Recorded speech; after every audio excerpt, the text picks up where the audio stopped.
이렇게 아름다운 산도 준비가 되어 있고 우리가 사는 이 세상에는 이렇게 풍요로운 곡식부터 시작해서 과일의 열매까지 거기에다가 여러분이 감사의 제물로 드려진 아주 멋진 것들입니다. 하나님께서 이렇게 우리 인생에 행복을 주셨습니다. 기쁨을 주셨습니다. 우리 감사하는 마음으로 하나님께 영광의 박수를 올려드리겠습니다.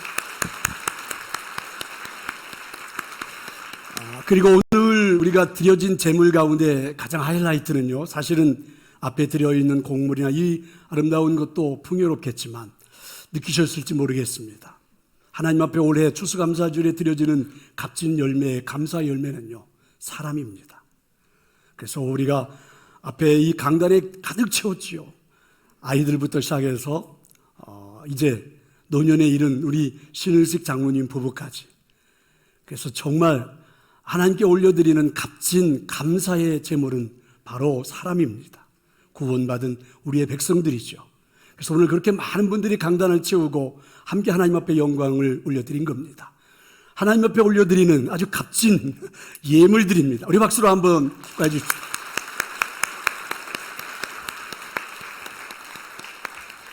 성도 여러분, 한 목사님에게 한 성도가 찾아와서 이렇게 한탄을 했습니다. 목사님, 저에게는 원인도 모르는 병에 걸려 8년째 병상에 누워있는 딸아이 하나가 있습니다. 그런데 최근 기도 중에 주님이 저한테 감사하라는 그런 마음을 주셨습니다. 목사님, 저는 도저히 화가 나서 참을 수가 없습니다. 지난 8년간 그렇게 고생을 하고 여기까지 왔는데, 그리고 앞으로도 어떻게 될지도 잘 모르겠는데 감사하라는 마음을 주시다니요. 아니, 감사하라고 말씀하시다니요. 그게 하나님이 주신 뜻일까요? 목사님은 그 성도의 이야기를 듣고 있노라니 처지도 알고 상황도 알고 잘 압니다. 어떤 말로 할 수가 없을 것 같아요. 그래서 아무 말도 못하고 그냥 위로의 기도를 해드리고 돌려보내드렸습니다. 그런데 몇 주 뒤 이 성도가 세상 어디에서도 볼 수 없었던 가장 환하고 아름답고 예쁜 모습을 하고 다시 목사님을 찾아온 겁니다. 그리고 이렇게 말을 했습니다. 목사님, 제 딸이 드디어 깨어났습니다. 이렇게 이야기하는 것입니다. 목사님, 사실 저는 주님이 주시는 그 마음을 도저히 받아들일 수는 없었지만 아무리 생각해도 안 될 것 같아서 제가 순종했지요. 감사하겠노라고. 그래서 저는 하나님 앞에 이렇게 기도했습니다. 아프지만 그래도 아직 죽지는 않았으니까 감사합니다. 이렇게 기도했지요. 그랬더니 그 기도가 드려지는 순간 이상하리만큼 제 마음에 이런 평안이 찾아왔습니다. 8년 동안 나 혼자서 고생하는 줄 알았는데 내가 내 딸을 돌보고 있는 그 순간순간 하나님이 함께 해주셨고 위로해 주셨고 도와주셨고 함께했던 모습들이 마치 파노라마처럼 다 떠오르는 겁니다. 그래서 제 마음에 평화가 찾아왔지요. 평안이 찾아왔지요. 그러고 난 다음에 우리 딸이 깨어난 겁니다. 사랑하는 성도 여러분, 오늘 추수감사 예배로 드리는 성도들 모두에게 이런 기적이 일어나기를 축원합니다. 오늘 본문에 보면 남한국 제4대 여호사밧 왕 때 이야기입니다. 요단 동편의 모압이 암몬과 마온과 그리고 이연합군을 결성해서 유다를 침공한 겁니다. 전쟁이 시작됐어요. 생사를 가늠하는 위기를 맞게 된 겁니다. 자, 이런 위기를 벗어나려면 어떻게 해야 할까? 어떤 방법이 필요할까요? 감사함으로. 이런 방법은 어떨까요? 대안이 될 수 있을까? 어쩌면 이렇게 생각하는 분들도 있을 겁니다. 아니, 위기 속에서 감사하라고. 아니, 감사가 나올까? 그럼 만약에 감사를 한다고 하면 도대체 무엇을 감사해야 하는 것일까? 전쟁이 시작되는 위기 속에서 여호사밧 왕은 두려웠습니다. 그런데 이 왕은 두려움 속에 빠져서 허둥대거나 절망만 하진 않았지요. 그 두려움을 이기기 위해서 하나님 앞에 나아가 무릎을 꿇고 기도했습니다. 그리고 백성들에게 부탁을 하고 선포를 했습니다. 우리 금식 기도를 하자. 그랬더니 모든 백성들이 움직이기 시작했습니다. 백성들이 살고 있는 각자의 그 성읍에 모여서 함께 기도하기 시작했습니다. 하나님께서는 그때 여호사밧 왕과 백성들의 기도를 들으시고 응답하셨습니다. 그리고 하나님은 야하시엘이라는 선지자를 여호사밧 왕 백성들에게 보내셔 말씀을 선포했습니다. 15절의 말씀인데요. 두려워하거나 놀라지 말라. 이 전쟁은 너희에게 속한 것이 아니요 하나님께 속한 것이라. 17절의 말씀은 이렇게 되어 있습니다. 이 전쟁에는 너희가 싸울 것이 없나니 대열을 이루고 서서 너희와 함께한 여호와가 구원하는 것을 보라. 이런 말씀입니다. 선지자를 통해서 이 말씀을 들은 여호사밧 왕과 백성들은 어떻게 반응을 했을까요? 전쟁은 이미 시작되어서 유다의 영토를 침공해서 수많은 군인들이 진을 치고 있습니다. 긴장된 순간이죠. 죽음이 앞에 와 있습니다. 이때 들려진 선지자의 하나님의 말씀, 두려워하지 말라. 이 전쟁은 하나님이 하신다. 너희들은 가만히 있어서 눈으로 어떤 역사가 일어나는지 확인만 하라. 여호사밧 왕과 백성들은 이제 선택을 해야 합니다. 하나님의 말씀을 듣긴 했지만 신뢰할 수가 없다. 어떻게 이런 것이 전쟁의 방법이 될 수 있단 말인가? 저 선지자가 외치는 말 한마디를 듣고 그저 우리가 손 놓고 바라만 본다고? 그렇지 않다면요, 이 사람들이 항복을 하든지 아니면 죽기 살기로 싸우든지 해야만 합니다. 자, 여러분, 이때 이스라엘 지도자 여호사밧 왕은 어떤 선택을 했을까요? 오늘 우리가 읽었던 20절의 말씀이죠. 너희는 너희 하나님 여호와를 신뢰하라. 하나님의 선지자를 신뢰하라. 백성들에게 외치기 시작했습니다. 그리고 왕은 군인들에게 창칼을 들고 전쟁을 준비하라고 그렇게 말하지 않았습니다. 전혀 다른 방법을 선택한 거예요. 왕은 군인들 앞에서 군인들이 진열되어 있는 그 앞에다가 성가대 의복을 입힌 다음에 찬양대를 앞에 세웠습니다. 그리고 찬양대들에게 찬양하라고, 노래를 하라고 시킨 겁니다. 찬양대들이 찬양하기 시작했죠. 여러분, 그랬더니 군인들이 함께 따라 부르기 시작했습니다. 일촉즉발의 위기 앞에서 생사를 가늠하는 전쟁터 한복판에서 여러분, 찬양이 울려 퍼지기 시작했습니다. 상상이 가십니까?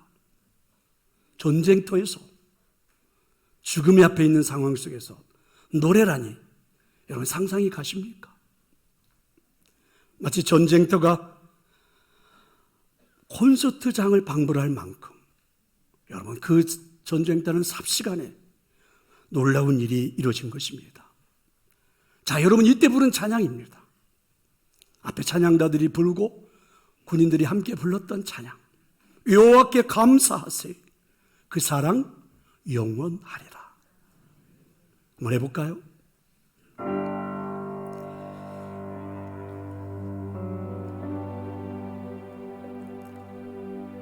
왕 되신 주께 감사하세. 이제 같이 하겠습니다. 모든 것 위에 뛰어나신 주, 그 사랑 영원하리. 찬양 찬양 찬양 찬양. 능력의 손과 펴신 팔로 그 사랑 영원하리라.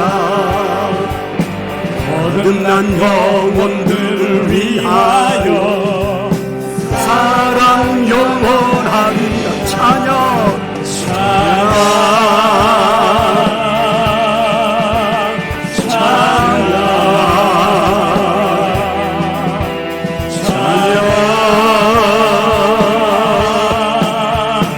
찬양. 왕 되신 주께 감사하세. 한 번 더 해볼까요? 왕 되신 주께 감사하세. 그 사랑 영원하리라. 모든 것 위에 뛰어나신 주, 그 사랑 영원하리라. 찬양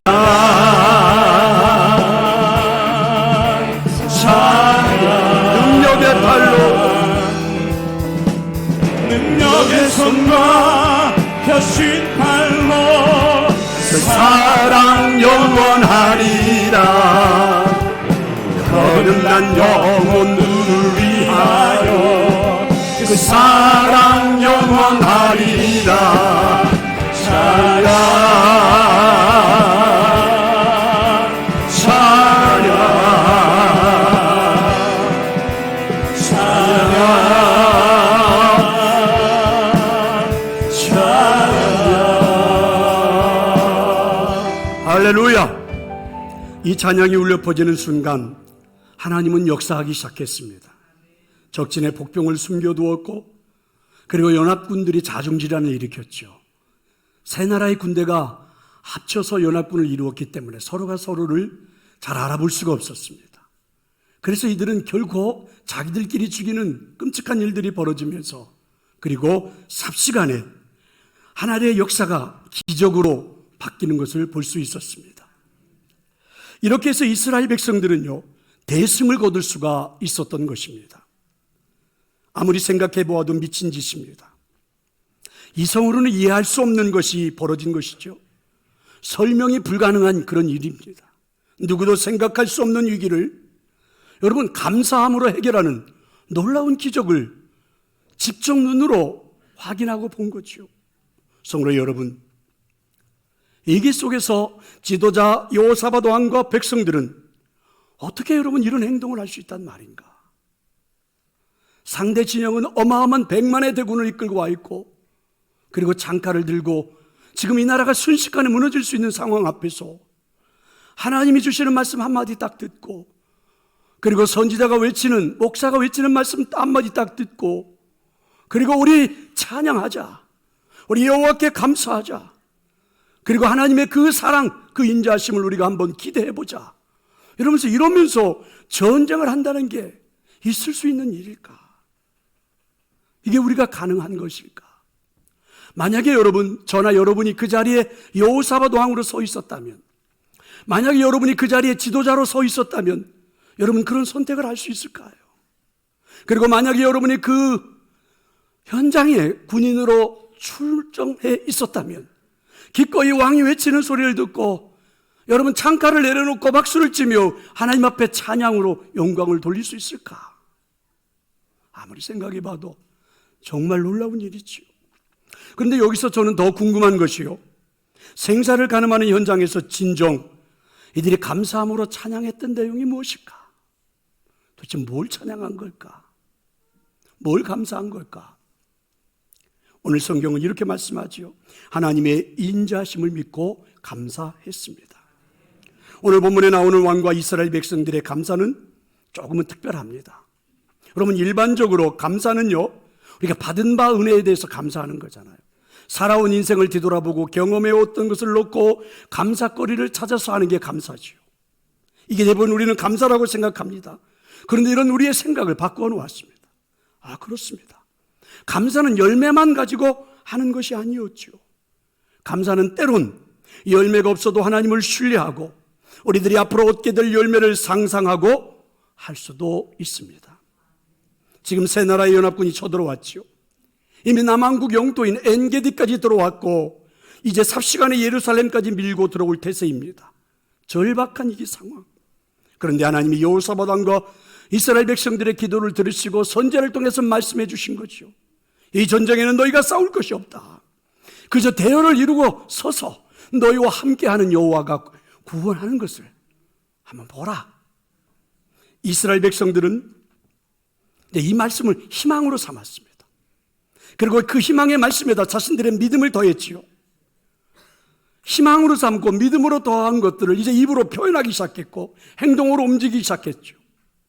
그래서 왕은 노래하는 성가들을 세웠고 왕이 찬양을 할 때에 여러분 찬양대들이 찬양을 시작했고, 그리고 여러분 그 찬양이 가슴을 울리자 모든 군인들이 함께 노래하기 시작한 겁니다. 어쩌면 찬양을 처음 시작할 때는 반신반의했겠죠. 이게 뭔 일인가? 이 찬양이 효과가 있을까? 뭐가 될 수 있을까? 그런데 이상합니다. 이내 찬양 속에서 거기에 함께했던 대부분의 사람들은 뜨거운 가슴을 느꼈습니다. 확신도 생겼습니다. 두려움이 사라지기 시작했죠. 여호와께 감사하세요. 그 인자하심이 영원하미로다. 여호와께 감사하세요. 그 사랑이 영원함이로다 말입니다. 우리의 잘못으로 시작된 전쟁입니다. 우리가 잘못 살아온 인생, 우리 앞에 펼쳐지는 시련입니다.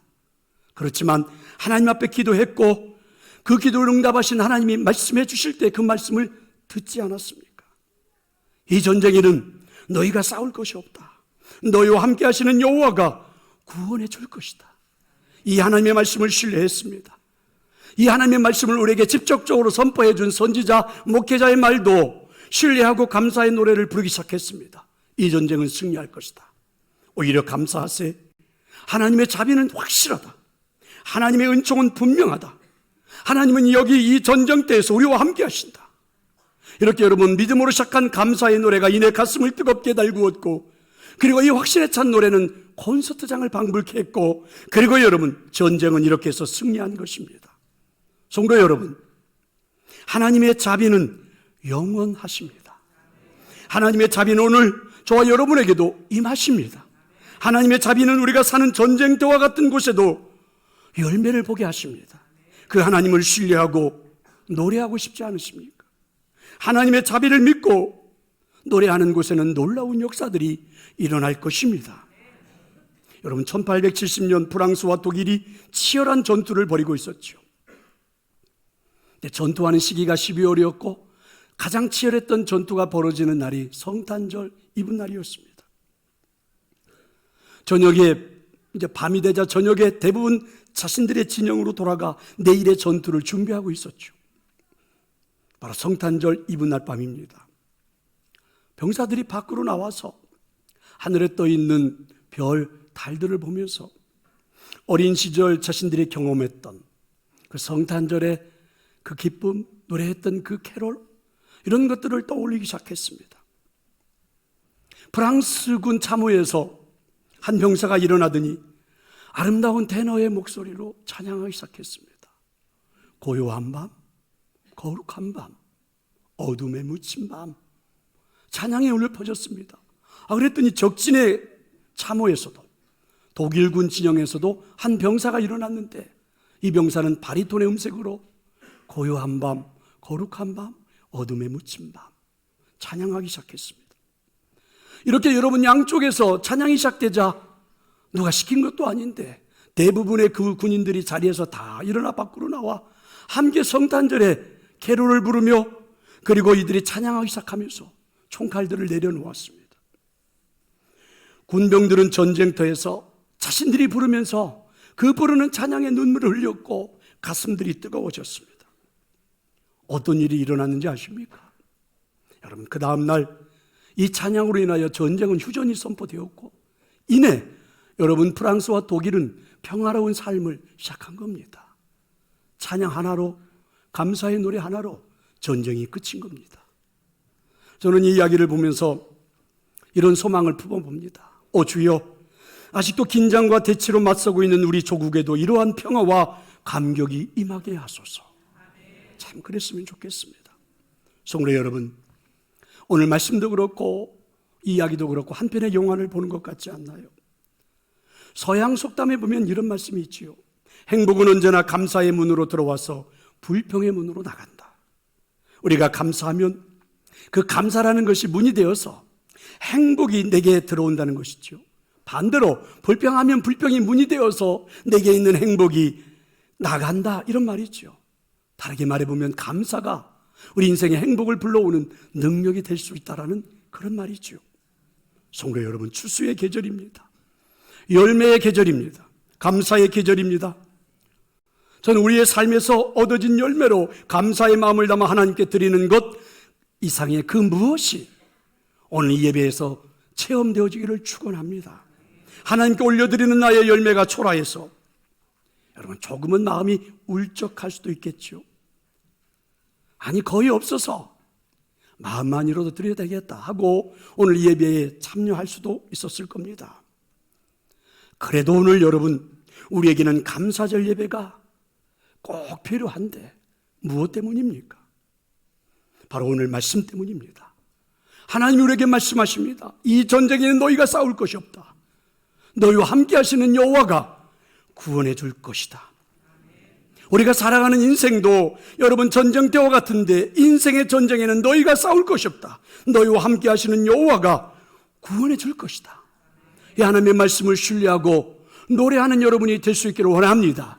오늘 추수감사주일이 그런 의미로 여러분에게 다가오기를 축원합니다. 어떻게 말입니까? 여호와께 감사하세. 그 인자심이 영원하미로다. 여호와께 감사하세. 그 사랑이 내게 영원하미로다. 현재를 감사함으로 살아가는 거죠. 지금의 내가 드리는 이 감사의 노래는 반드시 내 인생에도 기적을 만들어낼 것이라고 고백하는 것이죠. 오늘 우리 모두에게 그래서 감사의 노래가 다시 시작되었으면 좋겠습니다. 여호와는 인자하십니다. 그 인자하심은 영원하십니다. 우리 모두에게 은혜가 되기를 축원합니다.